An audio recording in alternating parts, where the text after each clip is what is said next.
ችግር አጋጠመን ብለን ስናስብ ከኛ የሚጠበቀው የመጀመሪያው ነገር ችግር ያልነው ነገር በደንብ አውቆ መመርመር ነው። አንዳንዴ እንዲህ ቢሆንስ ወይም ደግሞ እንዲያ ባይሆንስ ብለን የሌለ ችግር በራሳችን አእምሮ በሐሳብ ብቻ የምንፈጥርበት አጋጣሚ ትንሽ አይደለም።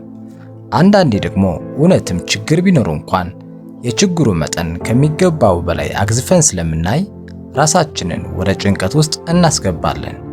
ጉዳዩን ረጋ ብሎ መመርመር ተመጣጣኝና ተገቢውን ምላሽ እንድንሰጥ ያዘጋጀናል። ችግር መኖሩን ካወቅን በኋላ ደግሞ ችግሩን በሙሉ ልባችን መቀበል ያስፈልጋል።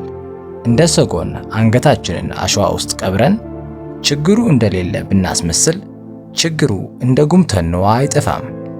እንዲያውም ችግሩን እያብሰለሰልን ለራሳችንን ጭንቀትን እናተርፋለን።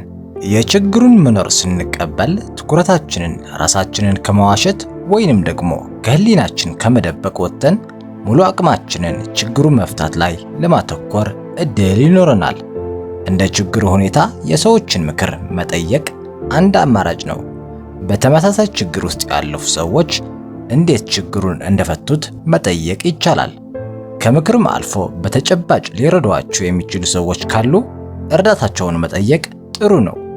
የሰዎችን እርዳታ መጠየቅ የድክመት ወይንም ደግሞ የመሸነፍ ምልክት አይደለም። እንዲያውም በጣም ትልቅ ብልህነት ነው። ምክንያቱም ይህን ማድረጋችን ችግሩ ከሚገባው በላይ እንዳይራዘም ያግዘናል። ታዲያ እዚህ ጋር እርዳታና ምክራቸው የምንጠይቃቸውን ሰዎች አመራረጥ ላይ በደንብ ልንጠነቀቅ ይገባል። ይህንን ጥንቃቄ ካላደረግን ችግሩን ለመፍታት ከሚያግዙን ይልቅ ችግራችንን የሚያብሱ ወይንም ደግሞ ከሚገባው በላይ አግዝፈው የሚያሳይን ከሆኑ አተርፍ ባይ አጉዳይ ልንሆን እንችላለን። ቀጥለን የምናየው ደግሞ በየትኛውም የህይወታችን ክፍል ውስጥ የሚያጋጥሙንን ችግሮች ለመፍታት እጅግ ወሳኝ የሆነ መንገድ ነው። ችግር ሲያጋጥመን ቢያንስ 80 በመቶ የሆነ ጊዜያችንን ችግሩን ለመፍታት ልንጠቀምበት ይገባል። ብዙ ጊዜ ችግር የማይፈታው ወይንም ደግሞ የሚባባሰው አብዛኛው ጊዜያችንን ችግሩን የምንፈታበት መንገድ ከመፈለግና ያንን ሐሳብ ወደ ተግባር ከመቀየር ይልቅ ችግሩን በመተንተን፣ በማማረር፣ በመጨነቅ፣ በመበሳጨት ወይንም ለችግሩ ሌላውን ሰው ተጠያቂ በማድረግ ላይ ስለምናሳልፈው ነው። ሰውነንና መጨነቅ አይቀርም። ይሁንና የጭንቀታችን መፍትሄ ከችግሩ መውጣት እንጂ ችግሩን ማብሰልሰል፣ መጨነቅ አይደለም። ራሳችንን ስንቆዝም ስናገኘው ተሎ ብለን አእምሯችን ወደ መፍትሄው እንዲያተኩር ልናደርገው ይገባል። እንደ ልምዳችን መጠን ያንን ማድረግ ቀላል ላይሆን ይችላል። ግን ልብ ማለት ያለብን በአእምሯችን ውስጥ የሚኖረው ሐሳብ መቆጣጠር ኃላፊነቱም ሆነ ችሎታው የኛው ነው። ለቁዘማና ትካዜ እጅ ልንሰጥ ፈጽሞ አይገባም። አንዳንድ ችግሮች የተወሳሰቡና መፍትሄያቸውን እንደ ጋራ ገዝፎ እንደ ሰማይ ርቆ ሊታይ ይችላል። እንደነዚህ አይነት ችግሮች ሲያጋጥሙን ችግሮቹ በተንተን ነጠልጠል አድርጎ ማየት ይመረጣል። ከዛ ለእያንዳንዱ የችግሩ ትንንሽ ክፍሎች ማድረግ የምንችለውን ነገሮች መለየትና ተግባር ላይ መዋል ነው። ችግርን ከመፍታት ጋር በተያያዘ ልብ ልንል የሚገባውን ነገር የምንወስዳቸውን እርምጃዎች የግድ ወዲያውኑ ችግሮቻችንን ላያጠፉልን ይችላሉ። ሂደቱን መጀመር ወደ መፍትሄ የሚወስደንን መንገድ መጀመራችንን ያመለክታል።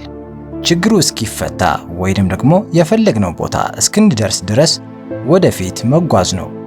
በህይወታችን ውስጥ ችግር ሲያጋጥመን ችግሩን ከመፍታት ጎን ለጎን ካጋጠመን ችግር ልንማር የምንችለውን ትምህርት መውሰዳችንን ማረጋገጥ ይገባል። ችግሩን ፈተን ከምናገኘው ፋታ ወይንም ደግሞ እርካታ የማይተናነስ አንዳንዴም የበለጠ ጥቅም የሚሆነው የምናገኘው ትምህርት እንዲሁም ችግሩን ለመፍታት በምናደርገው ጥረትና ሂደት የምንቀስማቸው ትምህርቶች ናቸው። እያንዳንዱ ችግር ፈተን ወደፊት ስንራመድ የበለጠ ጠንክረን እንወጣለን። ስለሆነም ችግር ሲያጋጥመን ራሳችንን እነዚህን ጥያቄዎችን ብንጠይቅ መልካም ነው። ለመሆኑ ይሄ ችግር ምን አይነት መልካም ጎን አለው? ካጋጠመን ችግር ልማር የምችለውን ትምህርት ምንድን ነው? እንዲሁም በዚህ ችግር ውስጥ ተደብቆ ያለ መልካም አጋጣሚ ይኖር ይሆን? ይህን ስናደርግ ትኩረታችንን የችግሩ ክፋት ላይ ብቻ ሳይሆን ከውስጡ አብሮት ይዞ የመጣውን መልካም አጋጣሚ ካለ አውቀን እንድንጠቀምበት ያስችለናል። ነገር በምሳሌ ጠጅ በብርሌ እንደሚባለው ከዚህ ጋር የሚሄድ አንድ ታሪክ ልንገራችሁ። አንድ እጅግ በጣም ሀብታም የሆነ ሰው ሁልጊዜ ከመተኛቱ በፊት እንዲህ እያለ ጸሎት ያደርጋል። እባክህን ልለምንህ፣ አሁን የምለምንህ የዘወትር ጸሎቴ ነው። አምላኬ እንደው ለምን ይሆን ሕይወቴን በችግር የሞላኸው? ችግሬን ከሌላ ሰው ጋር መቀየር እፈልጋለሁ። መቼም በምድር ላይ እንደኔ የከፋው ሰው ያለ አይመስለኝም። አምላኬ አንተን ሁሉን የምትችል አምላክ ነህና ይህንን አንድ ዕድል ስጠኝ ብሎ ጸሎቱን ያደርጋል። ይህን ጸሎት አድርሶ ከጥቂት ቀናት በኋላ በሕልሙ ከሰማይ የሚመጣ ድምፅ ችግርህን ሁሉ በቦርሳ ይዘህ ሕዝቡ ወደ ተሰበሰበበት ቦታ ሂድ ሲል ይሰማል። ጸሎቴ መልስ አገኘ ብሎ ወደ ተባለው ቦታ ሲሄድ ልክ እንደሱ የመንደሩ ነዋሪ ሁሉ ሐሳብና ጭንቀቱን በቦርሳ ሸክፎ ወደ መሰብሰቢያ ቦታ ሲሄዱ ተመለከተ። እሱም እዛ ቦታ ደርሶ ቀረብ ብሎ ሲመለከት ሌሎች ሰዎች የያዛቸው ቦርሳዎች ተልቀው ታዩትና ደነገጠና በጣም ፈራ። ሰፈር ውስጥ የሚያምር ልብስ ለብሰው የሚያያቸው ሰዎች እነዚያ ከፊታቸው ፈገግታ የማይጠፋው ሰዎችን ሳይቀር የያዙት ሻንጣ ዚፑ እስኪተረተር ድረስ ተልቆ ታየው። ወደ ኋላ መመለስ ቢያስብም ሕይወቱን ሙሉ ሲያደርገው የነበረው ጸሎት ስለነበር እስቲ የሚሆነውን ነገር ልይ ብሎ እዚያው ቆየ። ሁሉን የመንደሩን ሰው ከተሰበሰበ በኋላ ከሰማይ የሚመጣ ድምፅ ሁላችሁን የያዛችሁትን ቦርሳ አስቀምጡ አለ። እናም ሁሉም ሰው አስቀመጠ። ቀጥሎ የሚመጣውን ትዕዛዝ ለመስማት ሁሉም ሰው ድምፁን አጥፍቶ መጠባበቅ ጀመረ። ያ ድምፅ ቀጠለና አሁን ሁላችሁም የፈለጋችሁትን ቦርሳ አንሱና ውሰዱ አለ። ቀጥሎ የሆነውን ነገር እጅግ የሚገርም ነበር። ሁሉም ሰው ፈጥኖ ማንም ሰው ሳይቀድመው የየራሱን ቦርሳ አፈፍ አደረገ። ሕይወቱን በሙሉ የኔ ችግር ከሌላው ስለሚበልጥ በሌላ ቀይረኝ ብሎ ሲጸልይ የነበረው ሰው ሳይቀር የሌላው ሰው ቦርሳ ውስጥ ያለው ችግር ምን እንደሆነ ማን ያውቃል ብሎ ቢያንስ የራሴን ችግር በደንብ አውቀዋለሁ እና በደንብ የማውቀው ችግሬን መፍታት ይቀለኛል ብሎ የያዘውን ቦርሳ አንጠልጥሎ ወደ ቤቱ ተመለሰ።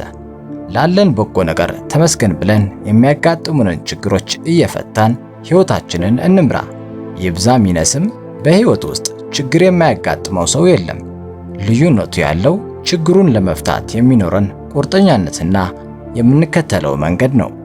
ለዛሬው አበቃን። ቪዲዮው ጠቃሚ ነው ብላችሁ የምታስቡ ከሆነ ሼር እና ላይክ ማድረግ ትችላላችሁ። እንዲሁም በተጨማሪ ስክሪን ላይ ያለው ቪዲዮ ማየት ትችላላችሁ። እስከ መጨረሻው ድረስ ስለተከታተላችሁኝ አመሰግናለሁ። ቻው።